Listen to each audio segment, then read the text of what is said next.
And if the government shuts down, it will trigger a string of ripple effects, hurting people right here in northwestern Pennsylvania. And our Ethan Kibbe joins us now to explain what most people can expect if a deal isn't reached. So, Ethan, how bad would a shutdown be? Mike and Eva, that all hinges on how long a shutdown lasts. If it's quick, maybe a week or two, you're not really going to feel much day to day. Now, it could still hurt the country's credit rating. That's a big problem. We'll talk about that in a second. But if this drags out, maybe past that 2-week mark, then this starts to get pretty hairy pretty quickly. For one thing, military members, they're not going to be paid the second the government shuts down. 1.3 million active duty U.S. military members, no paychecks, no answers. Same thing for other federal employees as well. And that means you can expect travel delays because TSA agents, technically they have to keep coming to work even though they're not getting paid.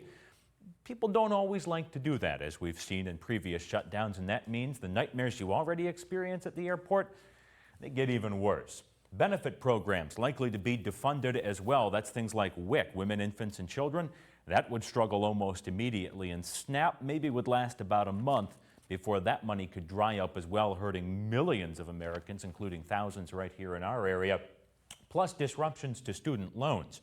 Remember, those started accruing interest this month. You have to start paying on them next month. A lot of people have questions about those. Who answers questions about federal student loans? Federal employees who would be less likely to show up to work. Some of them could even be furloughed if the government shuts down. And that all leads to one big question. Recession? It's certainly possible. A local political expert and historian says, as we've seen in the past, the longer these goes, the worse it is for the economy. The adults are no longer in charge. The adults aren't driving the car, right? It's the toddlers in the back seat. Like the steering wheel is in the toddler seat, and they're driving the car. One other side effect to be aware of all of this, Dr. Bloodworth talked about this today, that you want your best and brightest working in government. When they know every few years they have to save money, hoping that there's not a government shutdown, because if there is, they don't get paid, can't put food on the table, can't pay the mortgage. That chases a lot of good people you never see doing federal jobs you don't even think about, but that make the country run, moves them right on to the private sector, and you get fewer qualified people in their place. Ethan Kibbe, Erie News Now.